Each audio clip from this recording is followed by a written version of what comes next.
Hello students, welcome to online classes of Semstar Global School. I'm Fizza Akhtar. We started this poetry Ozymandias. I told you the summary of this poetry. I told you the background as well. And we started with the first 8 lines of the poetry. It's actually a sonnet. So what happened here? This part, I'll give you a quick revision about what we had studied. And in the next part, I'll continue with the poetry. So what happened here was the poet met a traveler from an antique or an ancient land. Ancient land basically represents old Egypt here. So this traveler, he's telling the story about what he has seen on that antique land. And he said that he has seen a statue which is broken and it was completely destructed. The traveler said that the statue was just having 2 vast, that means big legs of stone without the upper body. It was trunkless. And that was in the desert. The 2 legs, vast legs of stone without a body.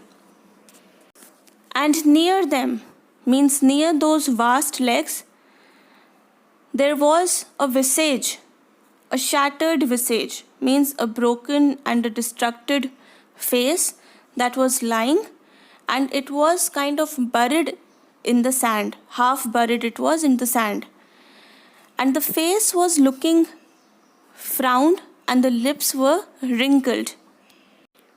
The frowned face means because it was the statue of the ruler, so the ruler might not be a very kind-hearted one. He's an arrogant and an egoistic person. So the facial expressions was also showing the same thing. And the wrinkled lips was because of the dryness of the desert. And now he is explaining, the traveler is explaining the facial expression, and he's saying he's having a sneer of cold command.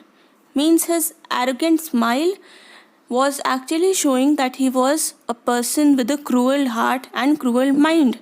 So that was portrayed on his face. And that is why he is praising the sculptor, the one who had carved this statue. He was praising the sculptor that the sculptor has actually read the emotions of the ruler.